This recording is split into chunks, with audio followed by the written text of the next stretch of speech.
ಎಲ್ಲರಿಗೂ ವಂದನೆಗಳು.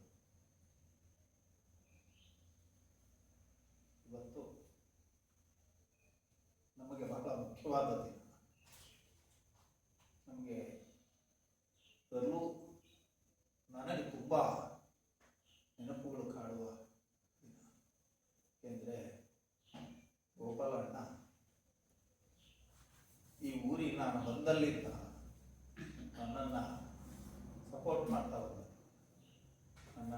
ನನ್ನ ಬೆಳವಣಿಗೆಯಲ್ಲಿ ಅವರ ಬೆಂಬಲ ಇದೆ. ಅಂಥ ಹಿರಿಯರನ್ನು ನೆನಪು ಮಾಡಿಕೊಳ್ಳುವ ಈ ದಿನ. ಇದು ತುಂಬ ಸಲ ಯೋಚನೆ ಮಾಡಿದ್ದೆ ನಾನು, ಈ ಒಂದು ವರ್ಷದ ಮಧ್ಯದಲ್ಲಿ ಎಲ್ಲೋ ಮಾಡೋಣ ಬಟ್ ಅದಕ್ಕೆ ಅಷ್ಟು ಮಹತ್ವ ಸಿಗೋದಿಲ್ಲ ಅಂತ ಅನ್ಸಕ್ಕೆ ಶುರು ಆಯಿತು ನನಗೆ. ಸುಮ್ಮನೆ ನಾವು ಮಾಡುವ 12 ಕಾರ್ಯಕ್ರಮದಲ್ಲಿ ಇದು ಒಂದಾಗಿ ಹೋಗುತ್ತದೆ. ಅದಕ್ಕಿಂತ ಅವರನ್ನು ನೆನಪಿಸಿಕೊಳ್ಳುವ ದಿವಸವೇ ಮಾಡೋದು ಒಳ್ಳೆಯದು ಅಂತ ಹಾಗೆ ಯೋಚನೆ ಮಾಡಿದೆ. ಹಾಗೆ ಯೋಚನೆ ಮಾಡಿದಾಗ ಒಂದು ಸಾಧ್ಯತೆ ಇದ್ದಿದ್ದು ವೈಕುಂಠ ಸಮಾರಾಧನೆ ದಿವಸ ಮಾಡೋದು. ಅವತ್ತು ಮನೆಯವರೆಲ್ಲ ತುಂಬ ದಣಿದಿರ್ತಾರೆ. ಯಾಕೆಂದರೆ ಅಷ್ಟು 10-12 ದಿವಸದವರ ದಿನ ಕಾರ್ಯಗಳಲ್ಲಿ ಅವರು ತುಂಬ ದಣಿದಿರ್ತಾರೆ. ಮತ್ತು ನಾನು ಈ ಕಾರ್ಯಕ್ರಮ ಇಟ್ಕೊಂಡು ಅವರಿಗೆ ಗೋಳು ಕೊಡೋದು ಸರಿಯಲ್ಲ ಅಂತ ಸುಮ್ಮನಾದೆ. ಆಗ ಯೋಚನೆ ಮಾಡಿದೆ, ವರ್ಷ ಅಂತ ಬರೋ ವರ್ಷ ಅಂತ ಸಮಯದಲ್ಲಿ ಕಾರ್ಯಕ್ರಮ ಮಾಡೋದು ಒಳ್ಳೆಯದು. ಮಧ್ಯದಲ್ಲಿ ಎಲ್ಲೋ ಮಾಡಿದರೆ 10-11 ಆಗಿ ಹೋಗ್ತದೆ. ಅದು ಆಗೋದು ಬೇಡ. ನಮಗದು ಬಹಳ ಮುಖ್ಯವಾದ ಕಾರ್ಯಕ್ರಮ ಇದು. ನಾವು ಸರಿಯಾದ ರೀತಿಯಲ್ಲಿ ಗೌರವಿಸಬೇಕು, ಯೋಚನೆ ಮಾಡಬೇಕು ಅಂತಲೇ ಇವತ್ತಿಗೆ ನಾನು ಈ ಕಾರ್ಯಕ್ರಮವನ್ನು ಹಮ್ಮಿಕೊಂಡಿದ್ದೆ. ಈ ಕಾರ್ಯಕ್ರಮಕ್ಕೆ ಆಗಮಿಸಿದ ನಿಮಗೆಲ್ಲರಿಗೂ ಸಂಸ್ಥೆಯ ಪರವಾಗಿ ಹೃತ್ಪೂರ್ವಕವಾದ ಸ್ವಾಗತವನ್ನು ಕೋರ್ತೇನೆ. ಹಾಗೆಯೇ ಕಾರ್ಯಕ್ರಮಕ್ಕೆ ವೇದಿಕೆಯಲ್ಲಿ ಉಪಸ್ಥಿತರಿರುವುದಕ್ಕೆ ಶ್ರೀಮತಿ ಜ್ಯೋತಿ ಗೋಪಾಲ್ ಮತ್ತು ಶ್ರೀ ಅವಿನಾಶ್ ಅವರನ್ನು ಬನ್ನಿ ಅಂತ ನಾನು ಆಹ್ವಾನಿಸಿದ್ದೆ. ಅವರು ಬಂದಿದ್ದಾರೆ. ದಯವಿಟ್ಟು ಅವರು ವೇದಿಕೆಗೆ ಬರಬೇಕು. ಹಾಗೆ ಶ್ರೀ ಗೋಪಾಲ್ ಅವರಿಗೆ ನುಡಿ ನಮನ ಸಲ್ಲಿಸುವುದಕ್ಕೆ ನಮ್ಮ ಸಂಸ್ಥೆಯ ಸ್ಥಾಪಕ ಸದಸ್ಯರೊಬ್ಬರಾಗಿದ್ದವರು, ಸಂಸ್ಥೆಯನ್ನು ಮುನ್ನಡೆಸುವಲ್ಲಿ ಹೆಗಲು ನಡೆಸಿದವರು, ಸಂಸ್ಥೆಯ ಮಾಜಿ ಅಧ್ಯಕ್ಷರು ಆಗಿ ನನಗೆ ಪೂರ್ಣ ಸಹಕಾರ ನೀಡಿದ ಶ್ರೀ ರವೀಂದ್ರ ಕಾಶಿ ಸರ್ ಅವರ ಹತ್ರ ಕೇಳಿಕೊಂಡಿದ್ದೆ, ನುಡಿ ನಮನವನ್ನು ಸಲ್ಲಿಸುವುದಕ್ಕೆ ನೀವು ಬರಬೇಕು ಅಂತ. ಅವರು ಬಂದಿದ್ದಾರೆ. ಅವರಿಗೂ ಸಂಸ್ಥೆಯ ಪರವಾಗಿ ಸ್ವಾಗತ. ದಯವಿಟ್ಟು ಅವರು ವೇದಿಕೆಗೆ ಬರಬೇಕು. ಬನ್ನಿ ಜ್ಯೋತಿ ಅಕ್ಕ, ಬನ್ನಿ ಬನ್ನಿ ಬನ್ನಿ, ನೀವಿಬ್ಬರು ಬನ್ನಿ.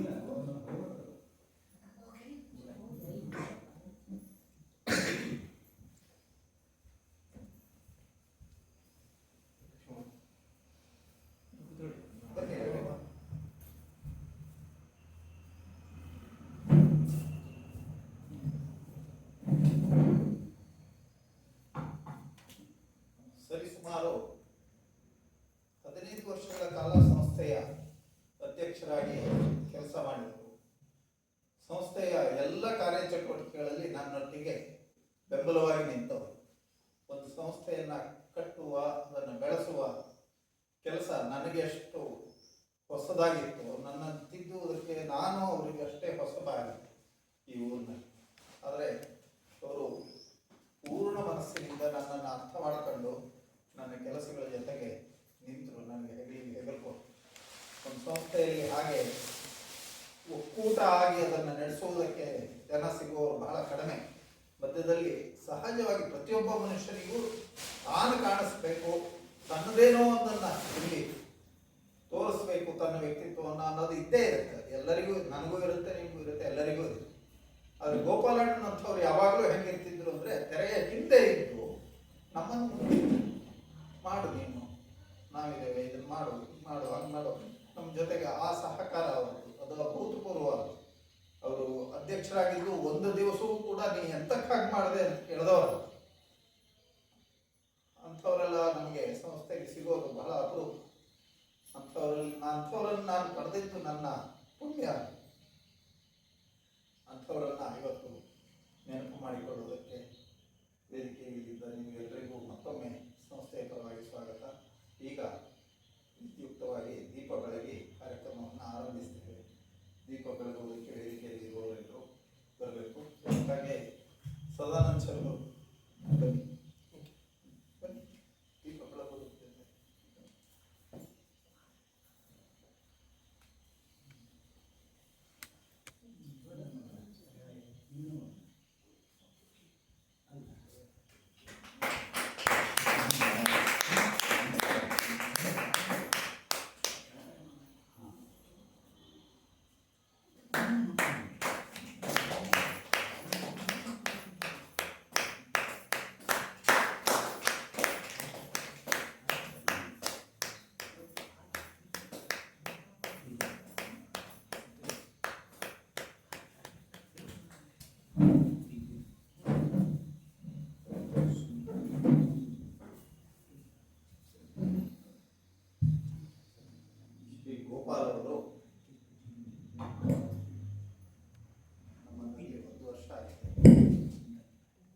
ಎಲ್ಲರಿಗೂ ನಮಸ್ಕಾರ.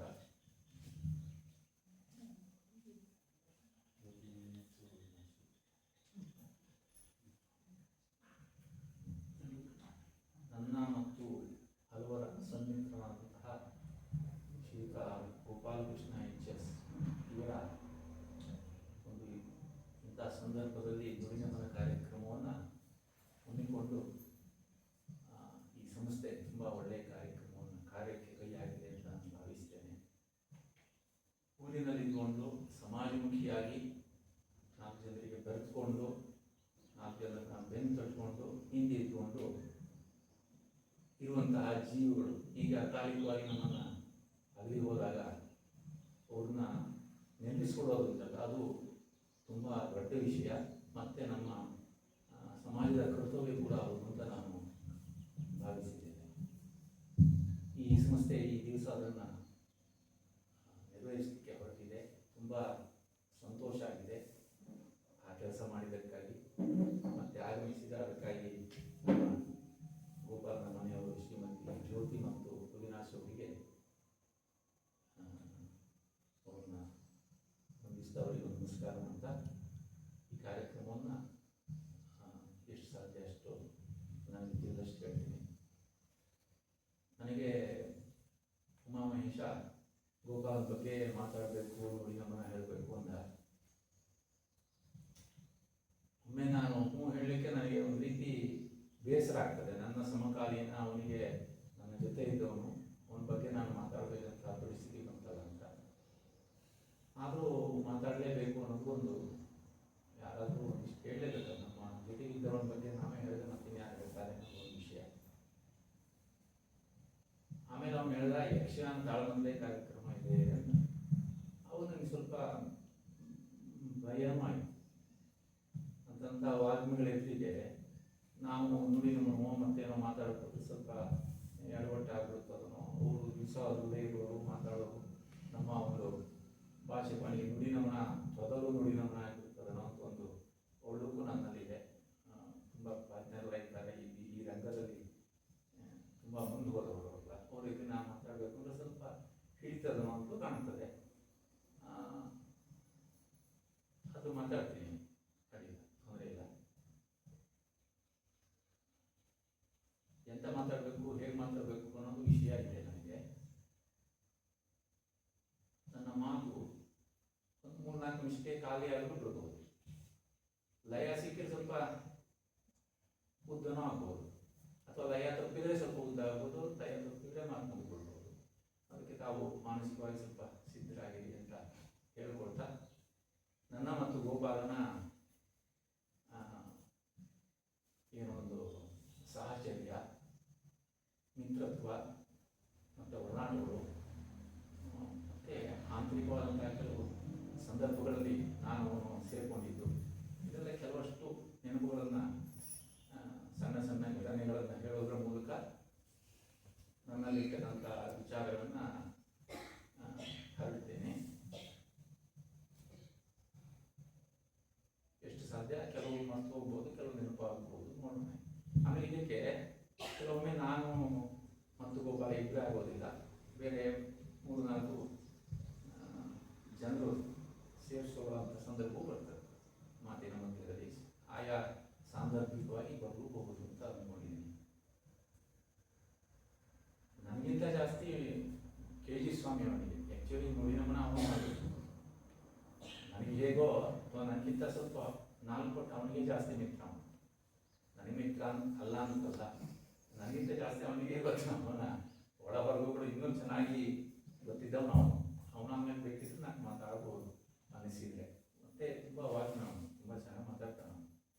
ನನಗಿಂತ ಹೈಸ್ಕೂಲಲ್ಲಿ ಪ್ರೇಜ್ಗಳ ಅಧ್ಯಕ್ಷ ಅವನಿಗೆ ಮುಂದೆ ಇರ್ತಿದ್ದೆ, ನಾನು 2nd ಪ್ರೈಸ್, ಅವನು 1st ಪ್ರೈಸ್, ಹೀಗೆ ಅದು ಹಂಗೆ ಹೇಳ್ಕೊಂಡ್ಬಂದಿದ್ದೆ.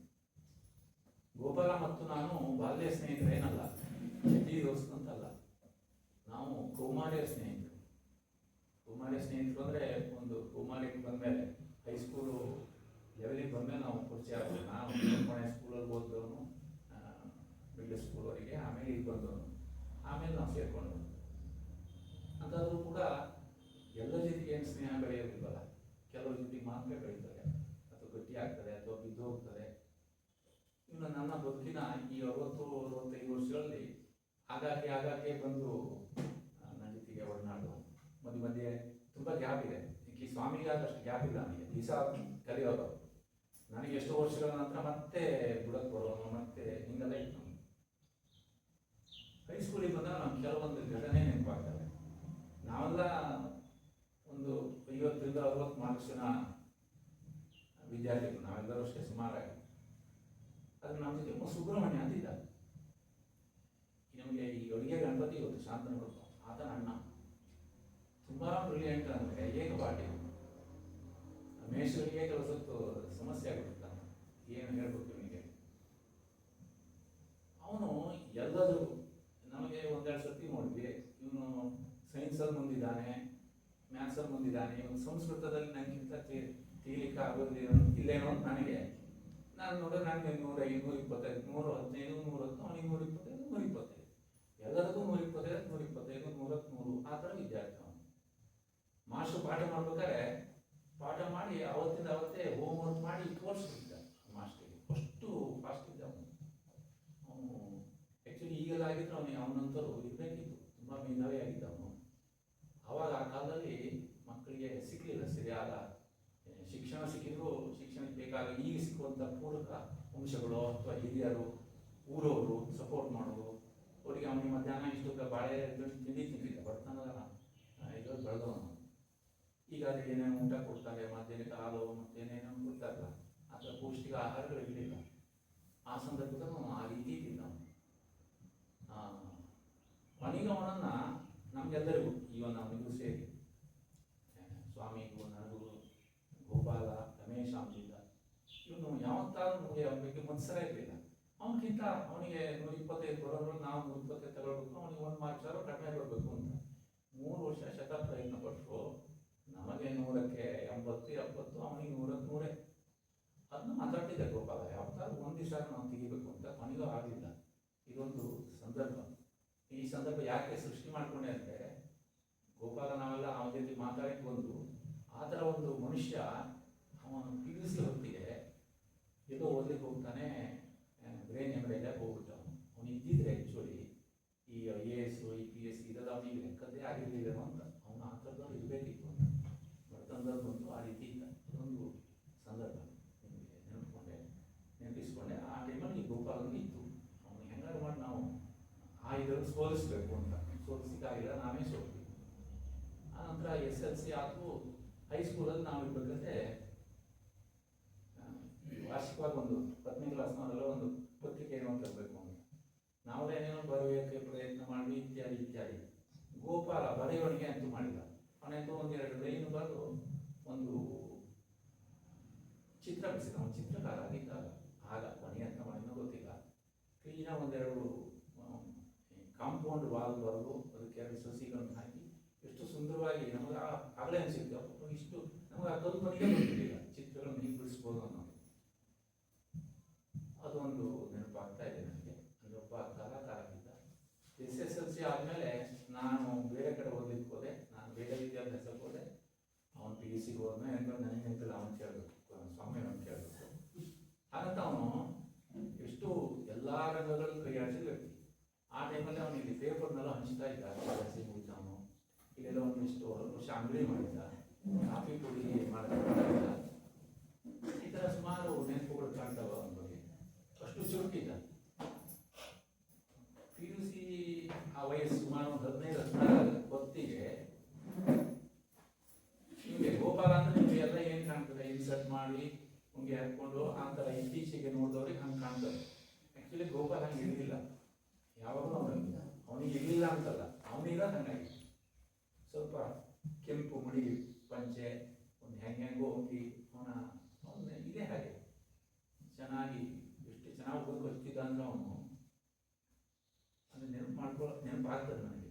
ಅಂದರೆ ಆ ಒಬ್ಬರು ಕೊಚ್ಚ ಟೈಮಲ್ಲಿ ಏನೇನೋ ಹೊಳೆಯುತ್ತೆ ಅವನಿಗೆ. ಆ ವಯಸ್ಸಿಗೆ ಮೀರಿದ ಭಾವನೆಗಳು, ಚಿಂತನೆಗಳಿತ್ತು ಅವನಲ್ಲಿ. ಆ ಟೈಮಲ್ಲಿ ಎಷ್ಟು ಪುಸ್ತಕ ಓದಿದ್ದ ಅಂದರೆ ಸುಮಾರು ಒಂದು 15-20 ವರ್ಷದೊಳಗೆ ನಮಗೆಲ್ಲ ಕಲ್ಪನೆಗೆ ನಾವು ಕೇಳಲೇ ಇಲ್ಲ ಕೆಲವು ಹೆಸರು. ಆ ಪುಸ್ತಕ ಓದಿದ್ಯಾ, ಈ ಪುಸ್ತಕ ಓದಿದ್ಯಾ ನೀನು, ಎಷ್ಟು ಆ ತರಂಗ ಆಟಿಮಲ್ ಕಸ್ತೂರಿಯೋ ಮತ್ತೇನೇನೋ ಪುಸ್ತಕಗಳು ಮಾಸಪತ್ರಿಕೆ ಇತ್ಯಾದಿ ಅಷ್ಟು ಓದಿ ಬರೆದು ಬಿಟ್ಟಿದ್ದೆ. ಬಟ್ ಸಾಧ್ಯ ಹೋದಕ್ಕೆ ಲೈಬ್ರರಿ ಪುಸ್ತಕಗಳು ಏನೇನೋ ದೊಡ್ಡ ದೊಡ್ಡ ಪುಸ್ತಕಗಳನ್ನು ಓದಿ ವಿಸ್ತರಿಸಿಕೊಂಡಿದ್ದ ಅವನ ಇದನ್ನು ಜ್ಞಾನವನ್ನು. ಹಾಗೆ ಸುಮಾರು 75ನೇ ಇಸ್ವಿ, ಈ 73, 74 SLC ಪೂರೈಸಿದ 75, 76 ಇಂದಿರಾ ಗಾಂಧಿ ಅವರು ಎಮರ್ಜೆನ್ಸಿ ಹೇಳಿಲ್ಲ. ಎಮರ್ಜೆನ್ಸಿ ಹೇಳಿದಾಗ ಈ ಮನುಷ್ಯ ಮತ್ತೆ ನಮ್ಮ ಚಿಕ್ಕಮನೆ ಸರ್ ಕೃಷ್ಣಮೂರ್ತಿ, ನಮ್ಮ BH ರಾಘವೇಂದ್ರ 3 ಜನ ಒಂದೇ ಸೈಕಲ್ ಮೇಲೆ ಹೋಗಿ ರಾತ್ರಿ ಮಧ್ಯರಾತ್ರಿ ಸಾಗರ ತನಕ ಸೈಕಲ್ ಹೊರಟು RVV ಹೈಸ್ಕೂಲ್ ಗೋಡೆ ಮೇಲೆ ಈ ಕರಾಳ ದಿವಸಕ್ಕೆ ನಮ್ಮ ಧಿಕ್ಕಾರವಿರ್ತದೆ ಹೇಳಿ ಏನೇನೋ ಬರೆದು ರಾತ್ರಿ ವಾಪಸ್ ಬಂದಿರೋದು. ಆ 3 ಜನ ಒಂದೇ ಸೈಕಲ್ ಹೋಗಿ ಇಲ್ಲಿಂದ ಸಾಗರದವರೆಗೆ. ಆಗ ಎಮರ್ಜೆನ್ಸಿಯನ್ನು ಹೇಳಿದ್ದನ್ನು ಆ ಬಾಲ್ಯದಲ್ಲಿ ಅಥವಾ ಒಂದು ಆ ವಯಸ್ಸಿನಲ್ಲಿ ವಿರೋಧಿಸಿದ ಒಂದು ನೆನಪು ಕಾಣ್ತದೆ ನನಗೆ. ಅದಾಗಿ ಸ್ವಲ್ಪ ದಿವಸಕ್ಕೆ ಈ ಭಾಗದಿಂದ ತುಂಬ ಜನ ನಾವು ಆ ಎಮರ್ಜೆನ್ಸಿಯನ್ನು ವಿರೋಧಿಸಿ ಜೈಲು ಸೇರಿದ್ದೆ. ಅದರಲ್ಲಿ ನಾನು SSLC ಪೂರೈಸಿದವನು ಒಂದಿಷ್ಟು 1-2-3 ವರ್ಷ RSS ಕಾರ್ಯಕರ್ತ ಆಗಿದ್ದೇನೆ. ಕರ್ಕೊಂಡು ಸೇರಿಸಿದ್ರು ನನಗೇನು ಅದು ವ್ಯಾಯಾಮ ಕೊಡ್ತಾರೆ ಅನ್ನೋ ಉದ್ದೇಶಕ್ಕೆ ಹೋಗಿದ್ದೆ. ನಾನು ಅಲ್ಲೇನೋ ಒಂದಿಷ್ಟೆಲ್ಲ ಬೋಧನೆ ಮಾಡಿದ್ರು. ಆ ಟೈಮಲ್ಲಿ ಎಮರ್ಜೆನ್ಸಿ ಹೇಳಿ, ಆ ಎಮರ್ಜೆನ್ಸಿ ಟೈಮಲ್ಲಿ ನಾನು ಜೊತೆಗಿದ್ದೆ. ಗೋಪಾಲ, BH ರಾಘವೇಂದ್ರ, ಈ ಭಾಗದ ಕುಣಿಯಪ್ಪ, ಕೇಶವ, ಮತ್ತು ನಮ್ಮ ಗಾಡಿ ಸೂರಣ್ಣ, ಒಂದು 8-10 ಜನ ಈ ಭಾಗದಿಂದ, ಇಳೆ ಚಂದ್ರಶೇಖರ ಓಡಾಡ್ತಾರಲ್ಲ ಚಂದ್ರಣ್ಣ, ಅವರು ಬಂದಿದ್ರು. ಸುಮಾರು 1 ತಿಂಗಳು ಸಾಗರದಲ್ಲಿ ಕಾರಾಗೃಹ ವಾಸ, ಒಂದು 20 ದಿವಸ ಬಳ್ಳಾರಿ ಹಾಕಿದ್ರು. ಆ ಜೈಲು ಅನುಭವ 1-1.5 ತಿಂಗಳು ನಮಗೆ ಅದೊಂದು ಒಳ್ಳೆಯ ಅನುಭವನೇ ಆಯಿತು. ಅದ್ರ ನಂತರ ಮೊನ್ನೆ 22ನೇ ಸತಿ ಈ ಸರ್ಕಾರದವರು BJPಯವರು ಮಿಷನ್ ಸ್ವಾಮಿಗಳು ಯಾರ್ಯಾರು ಸೇರಿಕೊಂಡು ಚಿಕ್ಕಮಗಳೂರು ಹಿರೇಮಗಳೂರು ಕೊಂಡನ್ನು ಕರೆದಿದ್ರು. ಆಮೇಲೆ ಇನ್ಯಾರ್ಯಾರು ಬಂದಿದ್ರು. ನೀವು ಜೈಲಿಗೆ ಹೋಗಿ ಒಂದು ಸ್ವಲ್ಪ ದಿವಸ ಇದ್ದವರಿಗೆಲ್ಲ ಒಂದು ಗೌರವ ಸಮರ್ಪಣೆ ಮಾಡ್ತೀವಿ ಅಂತ ಸಾಗರದವ್ರು ಮಾಡಿದ್ರು. ಆ ಸಂದರ್ಭದಲ್ಲಿ ಗೋಪಾಲ ಬಂದಿದ್ದೆ, ಸಾಗರಕ್ಕೆ ನಾನು ಹೋಗಿದ್ದೆ. ಮೊನ್ನೆ ಭೀಮಪ್ಪನ ಮಾಡಿದ್ರು. ಆ ಟೈಮಲ್ಲಿ ಇರ್ತಾ ಇಲ್ಲ. ಇದೊಂದು ನೆನಪು ಹೇಳ್ಕೊಳ್ಬೋದು. ಆಮೇಲೆ ನಾನು ಯಾವುದೋ ಒಂದು ಸಂದರ್ಭದಲ್ಲಿ ನಾನು ಒಂದು ಬಿಸ್ನೆಸ್ ಮಾಡಿದ್ದೆ, 2-3 ವರ್ಷ ಮಾಡಿದ್ದೆ, ಕಾಫಿ ವರ್ಕ್ಸ್ ಮಾಡಿದ್ದೆ. ಆ ಟೈಮಲ್ಲಿ ಬಿಸ್ನೆಸ್ ಲಾಸ್ ಆಯಿತು. ನನಗೆ ಅದರ ಮಾಹಿತಿ ಲಾಸ್ ಆಯಿತು, ಸ್ವಲ್ಪ ಚೆನ್ನಾಗಿ ಲಾಸ್ ಆಯಿತು. ಆ ಸಂದರ್ಭದಲ್ಲಿ ಒಂದು ದಿವಸ ನಮ್ಮ ಅಂಗಡಿಗೆ ಬಂದಿದ್ದ, ಏನು ಅಂತಾರೆ ಹೀಗೆ ಮಾಡಿ ಅಂತೇಳಿ. ನಾನು ಸ್ವಲ್ಪ ಹತಾಶನಾಗಿದ್ದೆ, ಆರ್ಥಿಕವಾಗಿ ವಿಮುಖ ಆಗಿತ್ತು. ಆ ಟೈಮಲ್ಲಿ ಧೈರ್ಯ ಅಂದರೆ ಹೇಗೆ ಧೈರ್ಯ ಹೇಳ್ತಾನೆ ಒಬ್ಬ ಮಿತ್ರ ಅನ್ನೋದಾಗ ನಾನು ಹೇಳ್ತಾ ಇರೋದು, ಯಾಕೆ ಹೆದರ್ತೀಯ ಮಾರ್ಗ, ಈ ದಂಧೆ ಲಾಸ್ ಆಗಿಬಿಟ್ಬಿಡು, ವ್ಯವಹಾರದಲ್ಲಿ ಲಾಸ್ ಲಾಭ ಇರೋದೇ ಅಲ್ಲ, ಅದೇ ನಿಮ್ಮ ಮನಸ್ಸಿಗೆ ಯಾಕೆ ಅಷ್ಟೊತ್ತಿಗೆ ಇದೆಲ್ಲ ಮಾತನ್ನು ಮಾಡಿಸಿ, ನೀವೇನು ಹೇಳ್ಬೇಡ ಬಾ, ಶುಂಠಿ ಬೆಳೆಯೋಣ ಬಾ, ಮತ್ತೇನೋ ಮಾಡೋಣ ಬಾ, ಅಡುಗೆ ವ್ಯಾಪಾರ ಮಾಡೋಣ ಬಾ, ಬಿಟ್ಬಿಡೋದು ಯಾಕೆ ಮನಸ್ಸಿಗೆ ಯಾಕೆ ಅಷ್ಟು ಹೇಳ್ಬೇಕು. ಲಾಸ್ ಆದವರು ಆರ್ಥಿಕವಾಗಿ ಅದನ್ನು ನಾವು ಪಾಸಿಟಿವ್ ತಗೊಳ್ಬೇಕು ಅನ್ನೋದನ್ನು ಹೇಳಿ ಬೆಂತಟ್ಟಿದಂಥ ಮನುಷ್ಯ ಆ ಸಂದರ್ಭದಲ್ಲಿ. ಅದೊಂದು ನೆನಪು ಕಾಣ್ತದೆ ನನಗೆ. ಆಮೇಲೆ 92 ಇಸ್ವಿ ಹೊತ್ತಿಗೆ ನಾವು ಅಡಿಕೆ ಹಬ್ಬ ಎಲ್ಲ ಶುರು ಮಾಡಿದ್ದೆ. ಕೇಣಿ ಮಾಡೋದು, ತೋಟದಲ್ಲೆಲ್ಲ ಕೇಣಿ ಮಾಡೋದು. ನಿಜವಾಗಿ ನಾನು ಹೇಳ್ತೇನೆ, ಈ ಹೆಗ್ಗೋಡು ಭಾಗದಲ್ಲಿ ಈ ಸಂಪೇಟೆಗೆ ಫ್ಯಾಮಿಲಿ ಇದೆಯಲ್ಲ, ಅವರಷ್ಟು ನೆನಪಿನ ಶಕ್ತಿ ಮತ್ತು ಕುಶಾಗ್ರ ಹೊಂದಿತ್ತು ಎಲ್ಲರಿಗಷ್ಟೇ, ಎಲ್ಲರೂ. ಮತ್ತು ಅವರ ಸಾಮಾಜಿಕ ಸೇವೆ. ಹೀಗಾಗಿ ಅಜ್ಜ ಇದೆ, ಇವರ ಅಜ್ಜ ಶ್ರೀನಿವಾಸ ರಾಯ್, ಅವರ ಅಪ್ಪ ತಿಮ್ಮಪ್ಪನವರು. ಈ ನಮ್ಮ ಹೆಗ್ಗೋಡು ಸಂತೆ ಸರ್ಕಲ್ಗೆ ಸಂಪೇಟೆ ಈ ತಿಮ್ಮಪ್ಪ ವೃತ್ತ ಅಂತ ಹೆಸರಿದ್ದಾರೆ ಅಂತ ನೆನಪು ನನಗೆ. ಯಾಕೆಂದರೆ ಅವರೆಲ್ಲ ಆಯಾ ಕಾಲಮಾನದಲ್ಲಿ ಸಮಾಜಕ್ಕಾಗಿ ಏನೇನೋ ಕೊಡುಗೆಗಳನ್ನು ಕೊಟ್ಟರು. ಶ್ರೀನಿವಾಸ ರಾಯರು ಭಾಳ ಬುದ್ಧಿವಂತರು. ಇವರ ಫ್ಯಾಮಿಲಿಗೆ ಎಲ್ಲರೂ ಬುದ್ಧಿವಂತರೆ, ನೋಡೋಕ್ಕೆ ಬುದ್ಧಿವಂತರಾಗಿ ಕಾಣೋದಿಲ್ಲ, ನೋಡೋಕ್ಕೆ ಒಂದು ರೀತಿ ಕತ್ತರಾಗಿ ಕಾಣ್ತಾರೆ. ನಾನು ಅವ್ರಿಗೆ ಆ್ಯಕ್ಚುಲಿ ಗೋಪಾಲಿಗೆ ಪೆದ್ದ ಅಂತ ಹೇಳ್ತಿದ್ದೆ ತುಂಬ ವರ್ಷದಿಂದ. ಆ ಪೆದ್ದ ಹೇಳೋ ಪದದ ಹಿಂದಿನ ಒಂದು ವಿಶೇಷತೆ ಇದೆ. ನಮ್ಮ ಹಿರಿಯರು, ನಮ್ಮ ತಂದೆ ವಯಸ್ಸಿನವರು ಇಲ್ಲಿಂದ ಬ್ಯಾಡಗಿಗೆ, ಶಿರಾಳಕೊಪ್ಪಕ್ಕೆ ಎಲ್ಲ ಎತ್ತಿನ ಬರ್ಕೋಬೋದು. ನಮ್ಮ ತಂದೆ ಹೇಳಿರ್ತಾರೆ. ಪಂಚೆ ಉಟ್ಕೊಂಡು ಬಿಳೆ ಶರ್ಟ್ ಹಾಕೊಂಡು ಹೋಗೋದು. ಒಂದು ಯಾರು ಒಂದಿಷ್ಟು ಜನ ನೋಡೋದು ನೋಡಿದ್ರೆ ಅವರು ಏನು ಬಟ್ಟೆ ಸೊಕ್ಕಿಲ್ಲ, ಬರೆ ಸೊಕ್ಕಿಲ್ಲ, ತಲೆ ಕೂದಲು ಸೊಕ್ಕಿಲ್ಲ, ಅವರು ಈಗ 3,000 ರೂಪಾಯಿ ಎಮ್ಮೆ ದನ ಎತ್ತು ಖರೀದಿ ಮಾಡಿದ್ರೆ ಅವ್ರು ಅದನ್ನೆಲ್ಲ ನೋಡ್ಕೊಂಡು 3,100 ರೂಪಾಯಿ, 3,200 ರೂಪಾಯಿ ಒಳ್ಳೆ ಜಾತಿ ಅಂತ ಇವೇನು ನೋಡ್ಕೊಂಡು ಅವನ ಜೊತೆ ನಾನು ಚೌಕಾಸಿ ಮಾಡ್ತೀನಿ ಹೇಳಿ ಇವ್ರು ಮಾಡೋದು. ಅವನನ್ನು ಒಳ್ಳೆ ಎತ್ತು ಜಾತಿ ನೋಡ್ಕೊಂಡು ಎಮ್ಮೆನ ಜಾನುವಾರು ಎಲ್ಲರೂ ಅವ್ರ ಜೋಬ್ ತುಂಬ ದುಡ್ಡು ಇರ್ತಿತ್ತು ನಮ್ಗೆ. ಭಾಳ ಬುದ್ಧಿವಂತರು ಅವರು. ನಮ್ಮ ನೋಡಿ ಪೆದ್ರು ಕಣಂಗೆ ಕಾಣ್ತಿತ್ತು, ಅದಕ್ಕೆ ಪೆದ್ರು ಹೇಳ್ತಿದ್ವಿ ನಾವು ಅವರಿಗೆ ಅಂತ ನಮ್ಮ ತಂದೆ ಹೇಳೋದು. ಹಾಗಾಗಿ ಆ ಪೆದ್ದವನ್ನ ನಾನು ಇವನಿಗೆ ಅನ್ವಯಿಸಿದ್ದೆ. ನೋಡೋಕ್ಕೆ ಪೆದ್ದನಾಗಿ ಕಾಣ್ತಾನೆ, ಅತ್ಯುತ್ತಮ ಕುಶಾಗ್ರಮತಿ, ಬುದ್ಧಿವಂತ ಅನ್ನೋದನ್ನು ನಾನು ಅವನಲ್ಲಿ ಗುರುತಿಸಿದ್ದು ಇದೆ. ಅದಕ್ಕೆ ಅವನಿಗೆ ತುಂಬ ವರ್ಷ ನಾನು ಪೆದ್ದ ಅಂತ ಹೇಳ್ತಿದ್ದೆ. ಮೊನ್ನೆವರೆಗೂ ಏನೋ ಪುಂಡ ಅಂತಲೂ ಬಳಸ್ತಿದ್ದೆ. ನಮ್ಮಲ್ಲಿ ಮಾತಾಡ್ಬೇಕಾದ್ರೆ ಸಂತೋಷ ಪಡ್ತಿದ್ದೆ ನಾವು. ನನಗೂ ಸಂತೋಷ ಆಗ್ತಿತ್ತು. ಅದ್ರಾಗೇನು ಅವನಿಗೆ ಗೌರವ ಮಾಡಬೇಕಂತ ನಮ್ಮ ಫ್ರೆಂಡ್ಶಿಪ್ ನಾವು ಬಳಸೋ ಭಾಷೆ ಅಂತ ಅವನಿಗೆ. ಹಾಗೆ ಇನ್ನು ನೆನಪು ಬರ್ಕೊಂಡಿದ್ದೀನಿ ಹೇಳಿ ಆ ಸಂದರ್ಭಗಳನ್ನು ನೆನಪಿಸ್ಕೊಂಡೆ. ಕೊನೆಗೆ ಆತ ಇದನ್ನು ಹೇಳಿದೆ ನಿಮಗೆ, ಅಡುಗೆ ವ್ಯಾಪಾರ ಮಾಡ್ತಾ ಇದ್ದ. ಯಾವುದು 98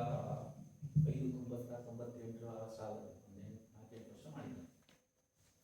ಹೆಂಗೆ ಬುದ್ಧಿವಂತ ಅಂದರೆ ನಮ್ಮ ಮನೆಗೆ ಬಂದರೆ ನಮ್ಮ ತೋಟ ಒಂದು 3 ಎಕರೆ ತೋಟ ನೋಡ್ದ ಮಾಡ್ತೀನ ಅಂದರೆ ಎಷ್ಟು ಅಡಿಕೆ ಕೊಡ್ತಾರೆಲ್ಲ ಮಾತಾಯಿತು. ನಾನು ಅವನಿಗೆ ಎಷ್ಟು ಮನೆ ಇರ್ಬೋದು ಗೋಪಾಲ ಅಂದರೆ ಹೇಳಿದ್ನಲ್ಲ ಹಾಗೆ ಉಗುರು ಕಚ್ಚಿ ವಿಷಯ 5,500 ಅಂತ.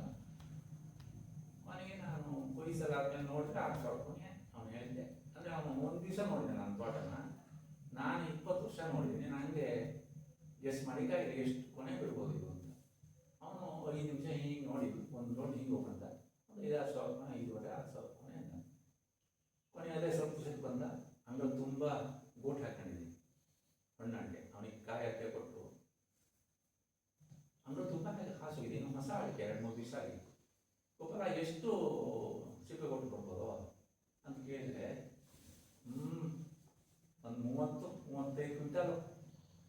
ಅದಕ್ಕಿಂತ ಯಾರು ಹೆಚ್ಚು ಬರಲಿಲ್ಲ, ಕಡಿಮೆ ಬರಲಿಲ್ಲ. ನನಗೆ ಅಷ್ಟು ಅವರಲ್ಲಿ ಇದೆ ಅಂತ. ಇವ್ರ ಮನೆ ಚಂದ್ರಣ್ಣ ಮೊನ್ನೆ ನಮ್ಮನ್ನು ಬಿಟ್ಟು ಹೋಗಿಲ್ಲ. ಅವರು ಕೂಡ ಅಷ್ಟು. ನಾನು ಎಷ್ಟೋ ಸರ್ತಿ ಚಂದ್ರಣ್ಣ ಎಂತ ಮಾಡೋದು, ಅಡಿಕೆ ಇಡೋದನ್ನ ಅಡಿಕೆ ಕೂಡ ಕೊಟ್ಬಿಡು, ಈ ವರ್ಷ ಮಾರ್ಕೆಟ್ ಇದ್ದೋಗುತ್ತೆ, ಇವರಿಗೆ ಈಗ 270 ಈಗ ಕೊಡ್ಬೇಡ, ಅಷ್ಟು ಮುಂದಿನದನ್ನು ಆ ರಂಗದಲ್ಲಿ ಯೋಚನೆ ಮಾಡಿರುವಂಥ ಕೆಪಾಸಿಟಿ ನಮ್ಮಲ್ಲಿ ಎಲ್ಲರೂ ಒಂದೊಂದು ರೀತಿ ಬುದ್ಧಿವಂತರು. ನಮ್ಮಲ್ಲಿ ಅವ್ರ ಜೊತೆ ಹೋಗಿ ಒಡನಾಟ ಮಾಡಿ ಮಾತ್ರ ತಿಮ್ಮಣ್ಣಾಗಲಿ ಯಾರೇ ಆಗಲಿ. ಆಮೇಲೆ ಎಷ್ಟೋ ಸರ್ತಿ ನನಗೆ ಈ ಪುಸ್ತಕ ಓದಿದ್ಯಾನ ಓದ ಸುಮಾರು 3-4 ಪುಸ್ತಕಗಳನ್ನು ಕೊಟ್ಟು ನಾನು ಓದಿ ಅವನಿಗೆ ವಾಪಸ್ ವಿಮರ್ಶೆಗಳನ್ನು ಮತ್ತೊಂದನ್ನು ಹೇಳಿದ್ದು. ಈ ಥರದೆಲ್ಲ ಒಂದು ಸಾಹಚರ್ಯ ಚೆನ್ನಾಗಿದ್ರೆ ಮಾತ್ರ ಸಾಧ್ಯ ಆಗ್ತದೆ ಅಂತ ನಾನು ಭಾವಿಸಿದ್ದೇನೆ.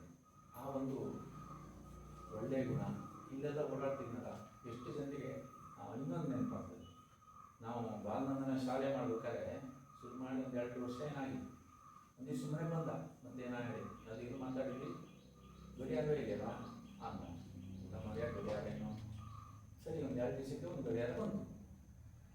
ಗಡಿಯಾರ ಬಂದಾಗ ಕೊಟ್ಟ ನೇತಾಗಿದೆ. ನಾನು 3 ವರ್ಷ ಇತ್ತದು. ಅಂದರೆ ಆ ರೀತಿ ಮನಸ್ಥಿತಿ ಇದೆಯಲ್ಲ, ನಾವು ಹುಡ್ಕೊಂಡು ಇಲ್ಲ, ಅದನ್ನ ಯಾರು ನಾನೇನು ಕೇಳಿಲ್ಲ, ನಾವು ಯಾರು ಹೇಳಿದ್ರು ಇಲ್ಲ. ಅದೆಲ್ಲ ಸಣ್ಣ ಸಣ್ಣ ವಿಷಯ ಅನಿಸುತ್ತೆ ನಮಗೆ, ಬಟ್ ಅವರು ದೊಡ್ಡ ಗುಣವನ್ನು ತೋರಿಸುತ್ತೆ ಅಂತ ನನಗಂತೂ ಅನಿಸುತ್ತೆ. ಆ ದೊಡ್ಡ ಗುಣ ಎಲ್ಲರಿಗೂ ಬರೋದಿಲ್ಲ. ಯಾರಿಲ್ಲ ಅಂದರೆ ವ್ಯಂಗ್ಯ ಮಾಡೋದು, ನಿಮ್ಮ ಹಾಕೊಂಡಿಲ್ಲ ಅವನು ತಂದು ಕೊಟ್ಟು ಸಂಕ್ರಾಂತಿ ಅಂತ ಹೇಳಿಲ್ಲ. ಅವನು ಹೀಗೆ ಈ ಸಂಸ್ಥೆಯನ್ನು ಶುರು ಮಾಡ್ಬೇಕಾದ್ರೆ ಉಮಾಮೇಶ ನಾನು ಕೇಳಿದ್ದ, ಇವೇನ ಶುರು ಮಾಡಬೇಕು ಇದು ಅಂತ. ಸ್ವಲ್ಪ ಸಂಸ್ಥೆ ಶುರು ಮಾಡೋದು ಅಂದರೆ ದುಡ್ಡು ಎಲ್ಲ ಬೇಕು.